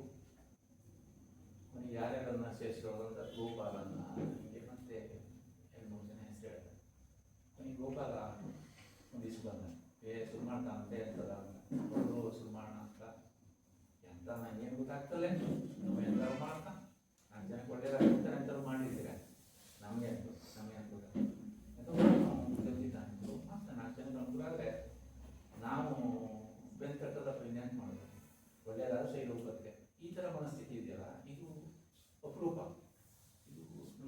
ನಾವು ಗುರುತಿಸಬಹುದಾದ್ರು. ಒಂದು ದಿವಸ ಸುಮಾರು 98,000 ಎಲ್ಲ ಅಡಿಕೆ ರೇಟ್ಗಳೆಲ್ಲ ಸಾಗಿತ್ತು. ನಮಗೆ ಸ್ವಲ್ಪ ಫಿನಾನ್ಷಿಯಲ್ ಪ್ರಾಬ್ಲಮ್ ಇತ್ತು. ಸುಮ್ಮನೆ ಮನೆಗೆ ಬಂದಾಗ ಹೇಳಿದೆ ಹಿಂಗಾಗಿದೆಯಲ್ಲ ಅಂತ. ನೀನು ಯಾಕೆ ಹೇಳ್ತಿದ್ದೆ ಮಾರಾಯ, ನಿನ್ನ ನಾವು ಉದ್ಧಾರ ಮಾಡ್ತೀವಿ, ನೀನು ಯಾಕೆ ಹೇಳ್ತಿದ್ದೆ ಅಂತ ನಾನು ಇದಕ್ಕೆಲ್ಲ ಹೆದರಿಕೆ ಆಗೋದು. ಸುಮ್ಮನೆ ನೀನು ಎಷ್ಟು ಬೇಕು ದುಡ್ಡು, ಏನು ಬೇಕು ನಿನಗೆ, ನಾನೇ ನಿನ್ನ ಕೈ ಹಿಡಿತೇನೆ, ನೀನು ಹೆದರ್ಬೇಡ ಅಂತ. ನನಗೆ ಅವನು ಮತ್ತು ಪಾಪ ದುಡ್ಡು ಕೊಟ್ಟಿಲ್ಲ ಬೇರೆ. ಆ ಕ್ಷಣದಲ್ಲಿ ನಮ್ಮ ಹತಾಶ ಮನಸ್ಥಿತಿಯನ್ನು ಉದ್ದೀಪನ ಮಾಡೋದಿಲ್ಲ. ಹೆದರಬೇಡ, ನೀವು ಪಾಸಿಟಿವ್ ಆಗಿ ಪಾಸಿಟಿವ್ ಥಿಂಕಿಂಗ್ ಅದನ್ನು ಪ್ರೇರೇಪಿಸಿದ್ದಾನೆ. ಹಾಗಾಗಿ ಆತ ನನಗೆ ತುಂಬ ಮಹತ್ವ ಆಗ್ತಾನೆ. ಈ ಬಸ್ ಸ್ಟ್ಯಾಂಡಾಗ ಅಂಗಡಿ ಮಾಡಿದ್ದ. ಆಮೇಲೆ ಈ ಅರಿವೆಗಳಿಗೆ ಸಪೋರ್ಟ್ ಮಾಡೋ ವಿಚಾರದಲ್ಲಿ. ಆಮೇಲೆ ಇನ್ನೊಂದು ಇತ್ತೀಚೆಗೆ ಇದೊಂದು 10 ವರ್ಷದಿಂದ ಏನೋ ಎಂತ ಮಾಡ್ತಿದ್ದೆ ಕೇಳಿದ್ರೆ, ನಾನು ಇಂಟೀರಿಯರ್ ಡೆಕೋರೇಷನ್ ಮಾಡಿಸ್ತಾ ಇದ್ದೀನಿ. ಮಗ ಏನೋ ಒಂದು ಅಂತ ಹೇಳಿದ್ದಾನೆ, ಯಾವುದಾದ್ರು ಹೋಟೆಲ್ಗಳಿಗೆ ಈ ರೀತಿ ಜಾಗ ಕೊಟ್ಟು ಇಂಟೀರಿಯರ್ ಡೆಕೋರೇಟ್ ಮಾಡಿ ಪಾಶಾಗಿ ಮಾಡಿಕೊಡೋದಂತೆ. ಅದಕ್ಕೆ ₹2 ಉಳಿತದೆ, ಇನ್ನೇನೇನು ಹೇಳ್ತಿದ್ದಾರೆ. ತುಂಬ ಮಾಡಿದ ಅಂತ ಹೇಳ್ತೇನೆ. ಹೌದಾ? ಹೌದು, ತುಂಬ ಸರ್ತಿ ಮಾಡಿದ. ತುಂಬ ಹೇಳ್ತೀನಿ, ನನಗೆ ಈಗ ಭಾಳ ಅನುಕೂಲ ಇದೆ ಮರ. ಯಾವ ದುಡ್ಡು ಕಾಸು ಭಾಳ ಚೆನ್ನಾಗಿ ಓಡಾಡ್ತದೆ, ಏನೂ ಸಮಸ್ಯೆ ಇಲ್ಲ ನನಗೆ, ಭಾಳ ದುಡ್ಡು ಕಂಡೆ ನಾನು ಅಂತೆಲ್ಲ ಹೇಳ್ತೀನಿ. ಅದೊಂದು ನೆನಪಾಯಿತು ನನಗೆ. ಇನ್ನೊಂದು ಸರ್ತಿ ಏನಾಯ್ತು ಅಂದರೆ, ಸುಮಾರು ಅವನ 17-18 ವಯಸ್ಸು. ಒಂದು ಚಪ್ಪು ಬೈಕ್ ಇಟ್ಕೊಂಡಿಲ್ಲ. ನಮಗೆ ಆವಾಗದು ನಮಗೆ ಚಪ್ಪು ಅಂತ ಅನಿಸಿದ್ರು. ಈಗ ಆವಾಗದು ದೊಡ್ಡ ಇದೆ ಒಂದು ಗಾಡಿ ಇಟ್ಕೊಳ್ಳೋದಂದ್ರೆ ಸುಲಭವಾಗಿಲ್ಲ. ಸುಮಾರು 40 ವರ್ಷದ ಹಿಂದೆ ಅದು 4 ವರ್ಷ ಇಟ್ಕೊಂಡಿದ್ದೆ. ಬೇಜಾರು ಬಂದಿತ್ತು ನನಗೆ. ಅದು ಹಳತಾಗಿತ್ತು. ಇದನ್ನು ಎಂತ ಮಾಡ್ಬಿಟ್ಟು ಮಾಡ್ಯ, ಎಂತ ಮಾಡೋದಿಲ್ಲ, ಯಾರಿದ್ರಿ ಗಿಡಕ್ಕಿಟ್ಟು ಹೇಳದೆ. ನನಗೆ ಸ್ವಲ್ಪ ಕೈ ನಿಂತಿತ್ತವಾಗ ನನ್ನ ಸರಿ ಮತ್ತೊಬ್ಬ ಇದ್ದಾನೆ, ಹೊರಬಳ್ಳಿ ರವಿ ಅಂತಿದ್ದ, ಅವನು ಇಟ್ಕೊಂಬಂದ. ಅವನು ಹೆಂಗಿದ್ದಾನೆ, ಅವನು ಇನ್ನೂ ಫಾಸ್ಟ್. ಅವನು ಬಂದು 3,000ಕ್ಕೋ 2,000ಕ್ಕೋ 1,50,000ಕ್ಕೋ ಏನೋ ಖರೀದಿ, ಖುಷಿ ಖರೀದಿ. ಇನ್ನು ಕೈ ತಗೊಂಡೆ ಅಂತ ಖುಷಿ ಪಟ್ಟ. ನನಗೆ ಕೊಟ್ಟೆ ಮನೆ ಅನುಕೂಲ. ಆ ಮನುಷ್ಯ ಒಂದು 15 ದಿವಸದೊಳಗೆ ಆ ಗಾಡಿ ರೆಡಿ ಮಾಡಿ, ಅದಕ್ಕೆ ಮುಂದ್ಗಡೆ 2 ಲೈಟು, ಒಂದು ಇದು ಗ್ಲಾಸು, ಹಿಂದ್ಗಡೆ ಮತ್ತೇನೋ ಹಿಂಗೆ ಮಾಡೋದು, ಹಿಂಗೆಲ್ಲ ಮಾಡ್ಕೊಂಡ್ಬಿಟ್ಟ. 2 ಬೊಂಬ್ ಹಾಕಿದ, ಚಂದ ಮಾಡಿ ಪೇಂಟ್ ಮಾಡ್ಸ್ಕೊಂಡು ನಮ್ಮ ಮನೆಗೆ ಬಂದಾಗ ಇದು ಬಂದ. ನೋಡಿ ಆಗೋಲ್ಲ ನಿನ್ನ ಬೈಕ್ ಒಂದು ಹಿಂಗೆಲ್ಲ ಮಾಡ್ಕೋದು, ನಾವೇ ಮಾಡ್ಕೊಳ್ಳ ಇತ್ತಲ್ಲ ಮತ್ತೆ ಅಂತ. ಹಾಗಾಗಿ ಹಿಂಗೆ ಮಾಡೋದೈತೆ, ನಾವು ಮಾಡೋದೈತಲ್ಲ, ನಮಗೇನು ಬುದ್ಧಿ ಇಲ್ಲ ಮಾರ ಹೇಳಿ. ಅದೇ ಸುಮ್ಮನೆ ಒಂದು ನೆನಪುಗಳು ಅಷ್ಟೇ. ಅದುವೇ ನಮ್ಮ ಸಂಸ್ಕೃತಿ ಸಮಾಜದ ಉದ್ದೇಶ ಆಗುವ ಅಂದರೆ ನನಗೆ ಅಂತ ಗೊತ್ತಾಗದಿಲ್ಲ ಮರಿ ಅಂಥ ಉದ್ದೇಶ ಆಗಿದೆ ಅಂತ ಮಾಡ್ದ ಅನ್ನ ಇಲ್ಲ ಮರೆಯ ಇಲ್ಲ ನೀನು ಹೋಗ್ಬೇಕಿಲ್ಲ. ಹಾಗಾಗಿ ತುಂಬ ಇನ್ನು ಈಗ 4-6 ವರ್ಷಗಳಲ್ಲಿ 8 ವರ್ಷದಲ್ಲಿ ಕೆಲವು ಫಂಕ್ಷನಿಗೆ ಬರ್ತಿದ್ದ ಅಧ್ಯಕ್ಷರು, ಒಬ್ಬ ಕೃಷ್ಣ ಅಧ್ಯಕ್ಷರು ಮಾತೇನು ಆಡೋದಿಲ್ಲ. ಅವನು ಹೊರಗಡೆ ಬಂದು ನನಗಿದೆಲ್ಲ ಗೊತ್ತಾಗ್ತಲ್ಲ, ನಾನೆಂತೋ ಮಾಡ್ನಪ್ಪ ಮಾಡಲಿ, ನಾವು ನಮಗೆ ಅಂತದ್ದು ಕೂತ್ಕೊಂಡ ಫಂಕ್ಷನ್ ನಾನು ಸೈಡ್ ನಾನು ಅದಕ್ಕೆ ನಾನು ಮಾತಾಡಿದೆ. ನನಗೆ ಗೊತ್ತಾಗಿರೋದು ನಾನು ಎಂತ ಮಾತಾಡಲಿ, ಎಂತೆಲ್ಲ ಮಾತಾಡ್ಕೊಳ್ಳಿ, ಅವರು ಮಾಡ್ತಾರೆ ಮಾತಾಡ್ತಿರ್ತಾರೆ. ನಮಗೆ ತೊಂದರೆ ಆಗ್ತದೆ ಸೈ ಅವರಿಗೆ ಫಂಕ್ಷನ್ ನಾನು ಸೈ ಹೇಳಿ ಎಷ್ಟು ನಾನು 3-4 ಫಂಕ್ಷನಲ್ಲಿ ಹೇಳಿದ್ದೆ. ಎಲ್ಲ ಫಂಕ್ಷನಲ್ಲೂ ಅಧ್ಯಕ್ಷ ಇರ್ಬೇಕಲ್ಲ, ಇರ್ತಿದ್ದ ಅವನು ಸಂತೋಷವಾಗಿ.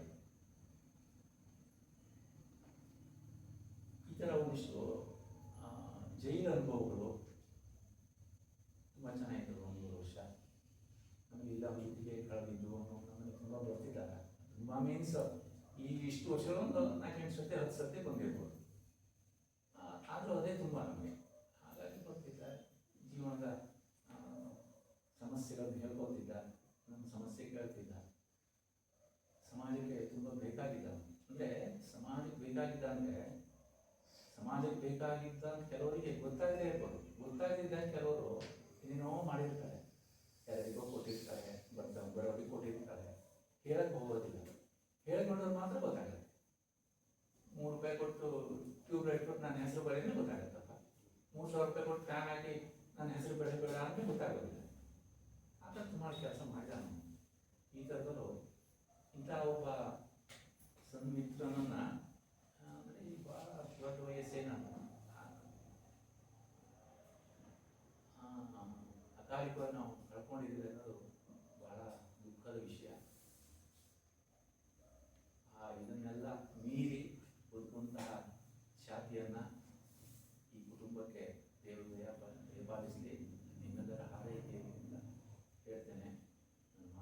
ಎಷ್ಟು ರುಚಿಸಿದ್ದು ಗೊತ್ತಿಲ್ಲ. ನನಗೆ ಅನಿಸಿದ್ದ ನಾನು ಹೇಳಿದೆ.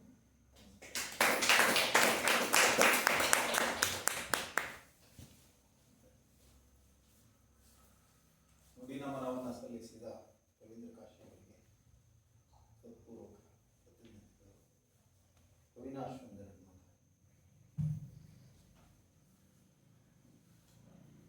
ಎಲ್ರಿಗೂ ನಮಸ್ಕಾರ. ಇಲ್ಲಿ ಕರೆಕ್ಟಾಗಿ ಅರ್ಧ ಜನ ನಂಗೆ ಗೊತ್ತಿರೋರು, ಅರ್ಧ ಜನ ಗೊತ್ತಿಲ್ಲದೆ ಇರೋರು.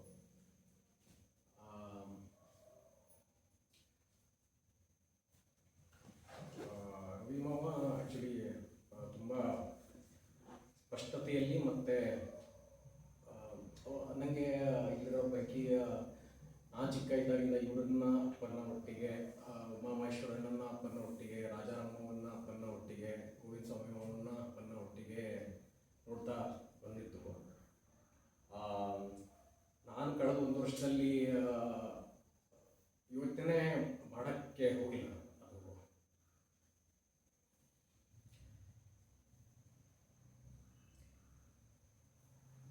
ಈಗಲೂ ನಾನು ಯೋಚನೆ ಮಾಡ್ತಾ ಇಲ್ಲ, ತುಂಬ ಲೇಟರ್ ಟೈಮಿಗೆ ಅಂತ ಸುಮ್ಮನೆ ಇಟ್ಕೊಂಡಿರೋ ಇದು.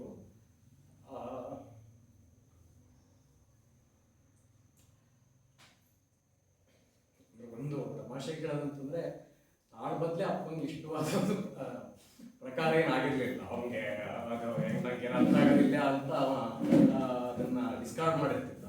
ಬಟ್ ಥ್ಯಾಂಕ್ಸ್ ಉಮಾಮಹೇಶ್ವರಣ್ಣ ಫಾರ್ ದಿಸ್.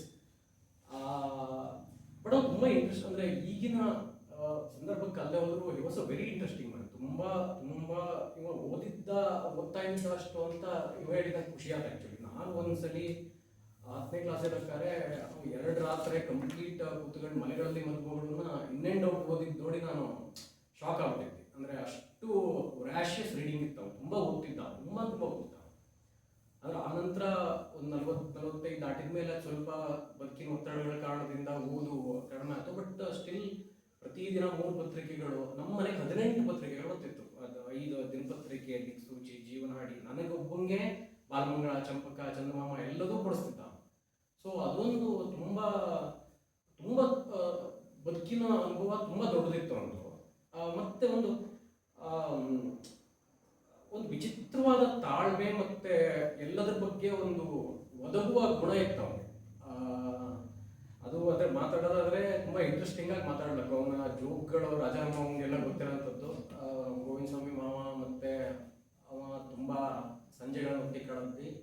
ನಿಮ್ಮ ಇದು ಥ್ಯಾಂಕ್ ಯು. ಅದಕ್ಕಿಂತ ಹೆಚ್ಚಿಗೆ ಹೇಳೋದೇನಿಲ್ಲ. ಥ್ಯಾಂಕ್ಸ್.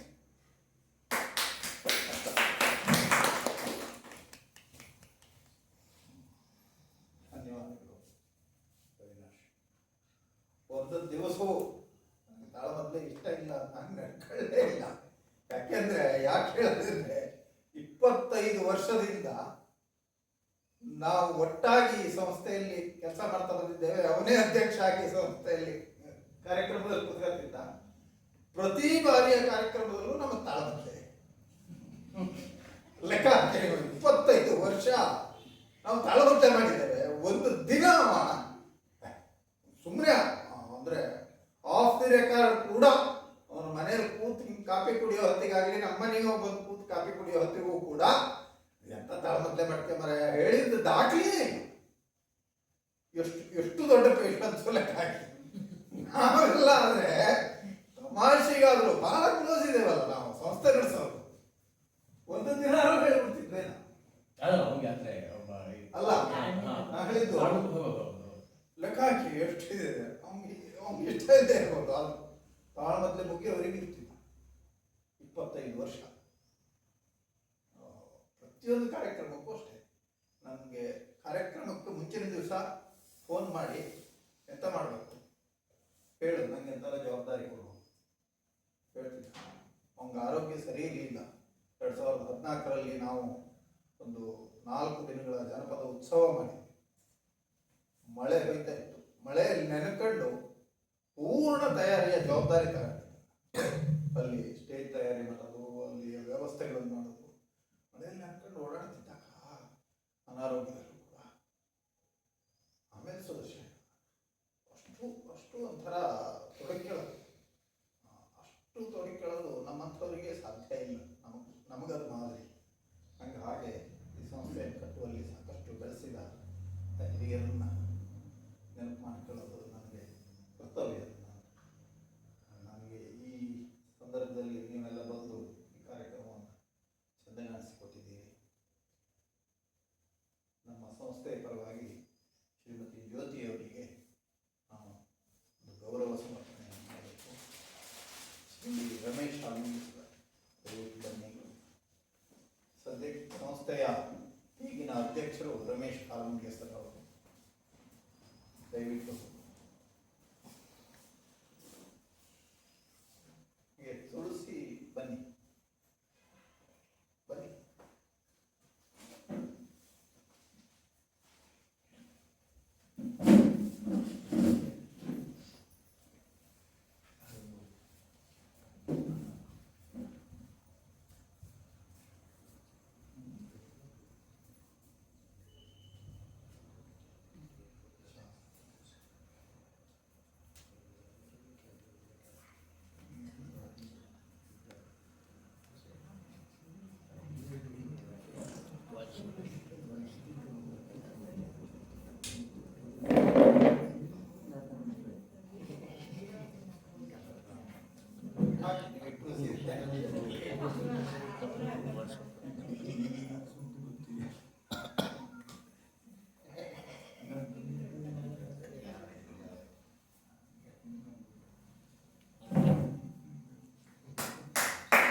ಹಾಗೆ ಅವಿನಾಶ್ ಅವರಿಗೆ ಸಮರ್ಪಣೆ ಮಾಡಬೇಕು ಅಂತ ರಮೇಶ್.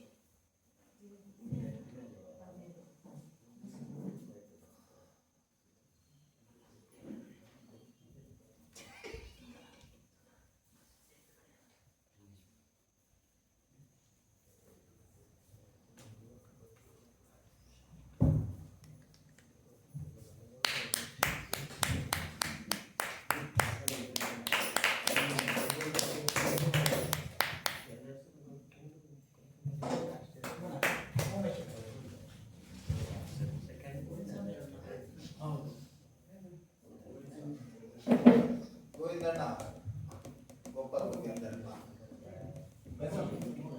ಬನ್ನಿ.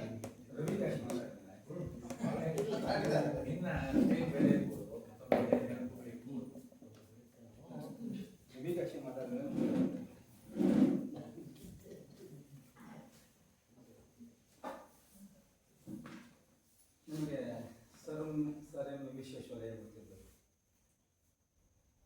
ಒಂದಿನ ವಾಕಿಂಗ್ ಹೋಗ್ತಾ ಇತ್ತು. ದಿನ 8 ಕಿಲೋಮೀಟರ್ ವಾಕ್ ಮಾಡ್ತಿದ್ದಂಥದ್ದು. ಅವತ್ತು ಅಕ್ಟೋಬರ್ 2 ಗಾಂಧಿ ಜಯಂತಿ.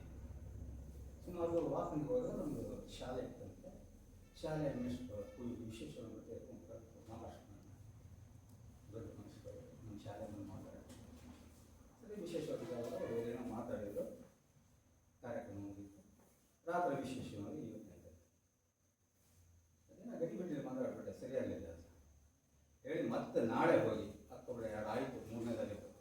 ಇಲ್ಲ, ಇವತ್ತು ಗಾಂಧಿ ಜಯಂತಿ ಬಗ್ಗೆ ನಾನು ಮಾತಾಡ್ತೀನಿ ಹೇಳಿ ಮಾತನಾಡಿದೆ. ಯಾಕೆ ಹೇಳ್ತಿದ್ದೀನಿ ಅಂದರೆ, ನಾನು ಮುಂಚೆನೇ ಮಾತಾಡಲಿಕ್ಕೆ ಹೇಳಿದರೆ ಏನಾದ್ರು ಸ್ವಲ್ಪ ಪ್ರಿಪೇರ್ ಆಗ್ತಿದ್ದೆ ನಾವು ವಿಶೇಷ. ಯಾಕೆಂದರೆ ನನ್ನ ಗೋಪಾಲನ ನೆನಪುಗಳು ಆಗಾಗ, ಹಾಗಾಗಿ ಮರಗೂ ಸ್ವಾಭಾವ. ಈಗ ಏನಾದರೂ ಹೇಳಬೇಕು ಅಂದರೆ ಅದು ಮರ್ತು ಹೋಗ್ಬಿಡುತ್ತೆ. ಯಾಕೆಂದರೆ ನಾವು ಕಾಶಿ ಹೇಳಿದರೆ ಅವನು 8ನೇ ಕ್ಲಾಸಿಂದ, ನಾವು ಬಾಲ್ಯದಿಂದಲೂ ಹೆಚ್ಚು ಕಮ್ಮಿ ಒಂದೇ ಮನೆಯಲ್ಲಿದ್ದ ಹಾಗೆ. ಅವನು ಬಹುಶಃ ಮೊನ್ನೆವರೆಗೂ ಒಂದೇ. ನಮ್ಮ ಮನೆಯಲ್ಲೇ 4:15 ಗಂಟೆ ಬಂದರೆ ನಮ್ಮ ಮನೆಗೆ ಬರಲೇಬೇಕು ಆ ಥರ. ಹೀಗೆ ಅವನ ಜೊತೆಗಿನ ಒಡನಾಟದ ನೆನಪುಗಳು ತುಂಬ ಇದ್ದಿದ್ದರಿಂದ ಏನು ಹೇಳಬೇಕು ಹೇಳುವ ಮರವು ಸ್ವಾಭಾವಿಕವಾಗಿ ಬಂತು. ಹೌದು, ಅದಕ್ಕೂ ಹಿಂದೆ ಅಂದರೆ ನಮ್ಮ ಬಾಲ್ಯದಲ್ಲಿ ಸ್ವಲ್ಪ RSS ಪ್ರಭಾವಕ್ಕೆ ಅವನು ಒಳಗಾಗಿದ್ದೆ, ನಾನು ಒಳಗಾಗಿದ್ದೆ. ಯಾಕಂದರೆ ನಾವು RSSನಲ್ಲಿ ಆ ಕಾಲದಲ್ಲಿ ಯಾಕೆ ಒಳಗಾಗಿದ್ದೀವಿ ಅಂದರೆ ಅಲ್ಲಿ ಕೆಲವೊಂದು ವಿಶೇಷವಾದ ಆಟಗಳನ್ನು ಹೇಳ್ಕೊಡ್ತಾರೆ. ಆ ಮೋಹಕಗೆ ಶಾಖೆಗಳಿಗೆ ಹೋಗಿ ಕೊನೆ ನಾನು ಬಿಟ್ಟೆ ಇನ್ನೊಂದು ಸುಮಾರು ವರ್ಷ ಇದ್ದೆ.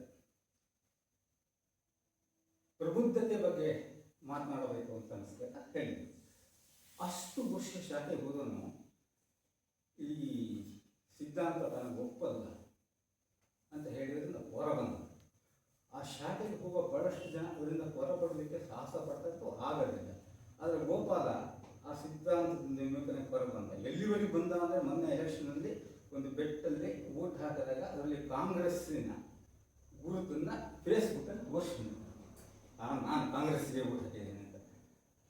ಅವತ್ತಿನ ಇಂದಿರಾ ಗಾಂಧಿ ಅಸಾಸಿನೇಷನ್ ಅಥವಾ ಆ ಕಾಲದಲ್ಲೇ ತುರ್ತು ಪರಿಸ್ಥಿತಿಗಾದ್ರೆ ಕಾಶಿ ಹೇಳಿದಾಗ ನಾವು ಕಾಂಗ್ರೆಸ್ನ ಕಡುಗಿರೋದು, ಇದೊಂದು ಸರ್ವಾಧಿಕಾರ ಆಗಿಬಿಡುತ್ತೆ ಈ ದೇಶದಲ್ಲಿ, ವ್ಯವಸ್ಥೆ ಹೋಗ್ಬಿಡುತ್ತೆ ಅಂತ ಕಾಂಗ್ರೆಸ್ಸನ್ನೇ ಸಮರ್ಥಿಸಿಕೊಳ್ಳುವಂಥ ಸ್ಥಿತಿಗೆ ಯಾಕೆ ಅವನು ಬಂದ ಅಥವಾ ಯಾಕೆ ಈ ವ್ಯವಸ್ಥೆ ತಂದರೆ ಅದಕ್ಕಿಂತ ದೊಡ್ಡದಾದ ಅನಾಹುತ ಇಂಥ ವ್ಯವಸ್ಥೆಗಳಿದೆ ಹೇಳುವ ಕಾರಣದಿಂದ ಆ ಪ್ರಬುದ್ಧತೆಯನ್ನು ಮೆರೆದ. ಅದು ಬಹಳ ಅತಿ ಮುಖ್ಯವಾದ ಮನುಷ್ಯನ ವಿಕಾಸದ ಪ್ರಬುದ್ಧತೆಯ ವಿಕಾಸದಲ್ಲಿ ಬರಬೇಕಾಗ್ತದೆ. ನಾವು ನಿಂತ ನೀರಿಗೆ ಅಡಿಕ್ಟ್ ಆಗಲಿಕ್ಕೆ ಆಗಲ್ಲ. ಹೊಸ ನೀರು ಬಂದಾಗ ಅದರ ಜೊತೆಗೆ ಹೋಗಬೇಕಾದಂತ ಗೋಪಾಲ ಭಾಳ ಚೆನ್ನಾಗಿ ಮಾತಾಡ್ತಾರೆ. 80ರಲ್ಲಿ ನಾನು ಪಾಲಿಟೆಕ್ನಿಕಲ್ಲಿ ಲೆಕ್ಚರ್ ಆಗಿದ್ದೆ, ಪಾಠಗಳನ್ನು ಮಾಡಬೇಕಾಗಿತ್ತು. ಒಂದು ದೃಷ್ಟಾಂತ ಅವನು ಇವತ್ತು ಹೇಳಿದ್ದು ನನಗೆ ಭಾಳ ಹೊಂದಿತ್ತು. ಅಲ್ಲಿ ಏನಾಗ್ತಿತ್ತು ಅಂದರೆ, ನಾನೊಂದು ಮೆಟೀರಿಯಲ್ ಸೈನ್ಸ್ಗಳ ಒಂದು ಸಬ್ಜೆಕ್ಟ್ ಮೇಲೆ ಪಾಠ ಮಾಡ್ತಿದ್ದೆ. ಬ್ಲಾಸ್ಟ್ ಫರ್ನೇಸ್ ಅಂತ, ಅಂದರೆ ಕಬ್ಬಿಣದ ಅದಿರನ್ನು ಅದರೊಳಗೆ ಹಾಕಿ ಕಬ್ಬಿಣವನ್ನು ತೆಗೆದುಕೊಳ್ಳುವ ಪ್ರಕ್ರಿಯೆ ನಡೀತಿದೆ ಫರ್ನೇಸ್. ಈಗ ಅದಿಲ್ಲ, ಇದೆಲ್ಲ ಎಲೆಕ್ಟ್ರಿಕ್ ಫರ್ನೇಸ್ಗಳಿದೆ. ಕಬ್ಬಿಣದನ್ನು ಹಾಕಿದಾಗ ಸುಮಾರು 1800 ಡಿಗ್ರಿ ಸೆಲ್ಸಿಯಸ್ ಶಾಖವನ್ನು ಕೊಟ್ಟಾಗ ಅದಿರು ದ್ರವವಾಗಿ ಅದು ಹಿಂಗಾಗ್ತದೆ, ಹೀಗೆ ಬರುತ್ತೆ. ಈ ಮಧ್ಯೆ ಆ ಫರ್ನೇಸ್ನಲ್ಲಿ ಅನೇಕ ಕೆಮಿಕಲ್ ಆಕ್ಟಿವಿಟೀಸ್ ನಡೀತದೆ. ಅದಕ್ಕೆ ಒಂದು ದೊಡ್ಡ ಸಮೀಕರಣಗಳೇ ಇದೆ. ಅದರಲ್ಲಿ ಒಂದು ವಿಶೇಷ ಏನಿದೆ, ಸಲ್ಫರ್ ಆಕ್ಸೈಡ್, ಸಲ್ಫರ್ ಆ್ಯಸಿಡ್ ಮತ್ತು ಸಲ್ಫ್ಯೂರಿಕ್ ಆ್ಯಸಿಡ್ ಅಂತ ಎರಡು ಕೆಮಿಕಲ್. ಸಲ್ಫರ್ ಆ್ಯಸಿಡನ್ನು ಉಳುಮೆಯವರೆಗೆ ಸುರಿಯುತ್ತೆ, ಆವಾಗ ಮಾತ್ರ ಕಬ್ಬಿಣದ ದ್ರವ ಬರುತ್ತೆ. ಬದಲಾಗಿ ಸಲ್ಫ್ಯೂರಿಕ್ ಆ್ಯಸಿಡ್ ಹಾಕಿಬಿಟ್ರೆ ದಿ ಎಂಟೈರ್ ಆಪರೇಷನ್ ಉಲ್ಟಾಗಬಾರ್ದು. ಯಾವ ಕಾರಣಕ್ಕೂ ಸಲ್ಫ್ಯೂರಿಕ್ ಆ್ಯಸಿಡ್ನ ಹಾಕಬಾರ್ದು. You must add the sulphur acid. ಇದನ್ನು ನಾನು ಮಕ್ಕಳಿಗೆ ಪಾಠ ಮಾಡ್ತೀನಿ. ಪ್ರತಿ ವರ್ಷ ಕ್ವಶನ್ ಇದ್ದೇ ಇರ್ತಿತ್ತು. ನೀವು ಆ ಫರ್ನೇಸ್ ಒಳಗೆ ಯಾವ ಒಂದು ಸಲ್ಫ್ಯೂರಿಕ್ ಆ್ಯಸಿಡ್, ಸಲ್ಫರ್ ಆ್ಯಸಿಡ್ ಮತ್ತೊಂದು ಬರ್ತಿದ್ರು. ಸಲ್ಫ್ಯೂರಿಕ್ ಆ್ಯಸಿಡ್ ಹಾಕಬಾರ್ದು ಹೇಳಿ ಮಕ್ಕಳಿಗೆ ಮನದಟ್ಟು ಮಾಡಬೇಕಾಗಿತ್ತು. ಯಾಕೆಂದರೆ ಅದೊಂದು ರೆಗ್ಯುಲರ್ ಕ್ವಶನ್. ಯಾಕೆಂದರೆ ಸಲ್ಫ್ಯೂರಿಕ್ ಆ್ಯಸಿಡ್ ಯಾಕೆಂದರೆ ಪ್ರೋಸೆಸ್ ಇಂದು ಬಂದಾಗ ಇದನ್ನು ಮಕ್ಕಳಿಗೆ ಹೇಳೋಕ್ಕೆ ನಾನು ಪಾಠ ಮಾಡಿ ಮಾರನೇ ದಿನ ಅದೇ ಪ್ರಶ್ನೆಯನ್ನು ಮಕ್ಕಳಿಗೆ ಕೇಳಿದರೆ 10ರಲ್ಲಿ 4 ಜನ ಸಲ್ಫ್ಯೂರಿಕ್ ಆ್ಯಸಿಡ್ ತುಂಬ ರಾಂಗ್ ಉತ್ತರವನ್ನೇ ಕೊಡ್ತಿದ್ರು. ಇದನ್ನು ಮಾತಾಡ್ತಾ ಗೋಪಾಲ ಅಂತ ಹೇಳಿದೆ. ಇಂಥದ್ದು ಹೇಗೆ ಅದು ಒಂದು ಕೆಲಸ ಮಾಡೋಣ. ಈ ಬೀಚಿ ತಿಮ್ಮನ ಪುಸ್ತಕ ಓದಿದ್ದೀರ, ನೀವು ಎಲ್ಲ ಓದಿದ್ದೀರ? ಬೀಚಿ ತಿಮ್ಮನ ತಲೆ ಅಂತ. ಅದರಲ್ಲಿ ಒಂದು ಸಣ್ಣ ವಿನೋದ ಘಟನೆ ಬೀಚಿ ಬರ್ತಾರೆ. ಬೀಚಿಯ ಇದು ತಿಮ್ಮ ಅಲ್ಲ, ತಿಮ್ಮನ ಎಮ್ಮೆಗೆ ಒಂದು ದಿನ ಹುಷಾರಿರಲಿಲ್ಲ. ಅದ್ಯಾರೋ ಪಕ್ಕದ ಮನೆಯಲ್ಲಿ ಹಪ್ಪಳ ಮಾಡ್ತಿದ್ದೆ, ಹಸಿನಕಾಯಿ ಹಪ್ಪಳ ಹಸಿನಕಾಯಿ ಅಂದರೆ ತಂದು ಸುರಿದ್ಬಿಟ್ಟು ಎಮ್ಮೆ ಯಥೇಚ್ಛವಾಗಿ ತಿಂದು ಹೊಟ್ಟೆ ಉಬ್ಬರಿಸಿ ಮಲಗಿಬಿಡ್ತು. ತಿಮ್ಮ ಏನು ಮಾಡಬೇಕಂತ ಗೊತ್ತಾಗ ಸೀದಾ ಪಶು ವೈದ್ಯ ಡಾಕ್ಟರ್ ನನ್ನ ಎಮ್ಮೆ ಈಗ ಮಾಡಿದರೆ ಏನು ಮಾಡೋದು? ಡಾಕ್ಟರ್ ಹೇಳಿದಂತೆ ಅದಕ್ಕೆ ಅಸಿಡಿಟಿ ಆಗಿದೆ, ಗ್ಯಾಸ್ಟ್ರಿಕ್ ಟ್ರಬಲ್ ಜಾಸ್ತಿ ಆಗಿದೆ, ಭಾಳ ಯೋಚನೆ ಮಾಡೋದು ಬೇಡ, ನಾವು ಗುಳಿಗೆ ಕೊಡ್ತೇನೆ, ಆ ಗುಳಿಗೆ ಎಮ್ಮೆಗೆ ಕೊಡು ಮತ್ತು ಹೇಳಿ ವಿಷ್ಣುದ್ದ ಮಾತ್ರೆ ಕೊಟ್ಟಂತೆ. ಈ ವೆಟರ್ನರಿ ಮಾತ್ರೆಗಳೆಲ್ಲ ದೊಡ್ಡ ದೊಡ್ಡದಲ್ಲ. ಹೌದು ಡಾಕ್ಟ್ರೆ, ಇದನ್ನು ಎಮ್ಮೆಗೆ ಕೊಡೋದು ಹೇಗೆ? ಈ ಮಾತ್ರೆ ಎಮ್ಮೆ ತಿನ್ನಿಸೋದು ಹೇಗೆ? ದಿಮಾಗ ತುಂಬ ಸುಲಭ. ನಿಮ್ಮ ಮನೆಯಲ್ಲಿ ಉದ್ದಿನ ಕೊಳವೆ ಇಲ್ಲ, ನಾವು ಉತ್ಸಾಂಡಿ ಹೇಳ್ತೀವಲ್ಲ, ಅವಾಗ ಒಲೆ ಉದ್ದಿನ ಒಂದಿಷ್ಟು ಕೊಡ, ಆ ಕೊಳವೆ ಒಳಗೆ ಗುಳಿಗೆ ಹಾಕುವ, ಇದನ್ನು ಎಣ್ಣೆ ಕೈಗೆ ಸಿಕ್ಕು, ಈ ಕಡೆಯಿಂದ ನೀನು ಬಸ್ ಅಂತ ಹೋಗುದು, ಗುಳಿಗೆ ಎಣ್ಣೆ ಮತ್ತೆ ಒಳಗೆ. ಓಹ್ ಹೌದಾ, ಸರಿ ಬಿಟ್ಟು ಹೇಳಿ ಹಾಗೆ ಮಾಡಲಿಕ್ಕೆ ಏನಾಗಿ ಮತ್ತೆ ಓಡಿ ಬಂದಂತೆ ಡಾಕ್ಟರ್ ಹೇಳ್ಬಟ್ಟ. ಏನಾಗ್ತದೆ ನೀವು ಹೇಳಿದಾಗೆ ಕೊಳವೆ ಒಳಗೆ ಗುಳಿಗೆ ಹಾಕಿದೆ, ಎಮ್ಮೆ ಬಾಯಿ ಇಟ್ಟಿದೆ, ಬಫ್ ಅಂತ ಮೂರಬೇಕು ಮಾಡಿದಾಗ ಎಮ್ಮೆ ಬಫ್ ಅಂತ ಬಿಟ್ಟು ಗುಳಿಗೆ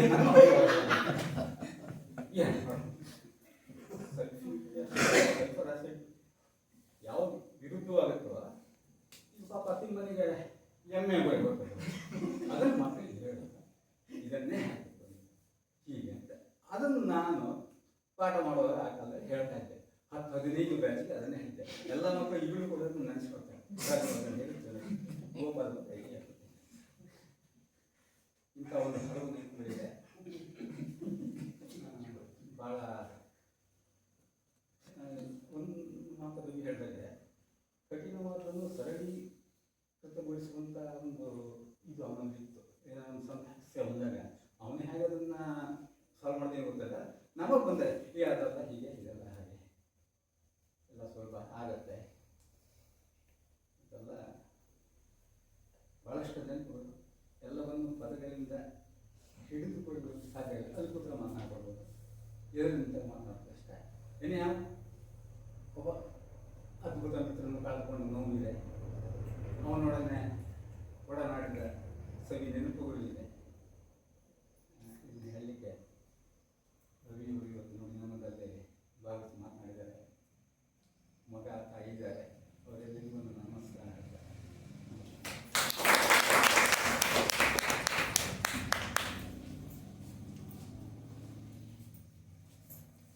ಧನ್ಯವಾದಗಳು ಗೋವಿಂದ ಸ್ವಾಮಿಯವರಿಗೆ. ನುಡಿ ನಮನವನ್ನು ಸಲ್ಲಿಸಿದ ಶ್ರೀ ರವೀಂದ್ರ ಕಾಶಿಯವರಿಗೆ ಸಂಸ್ಥೆಯ ಪರವಾಗಿ ಫಲ ಸಮರ್ಪಣೆ ಮಾಡಬೇಕು. ರಮೇಶ್.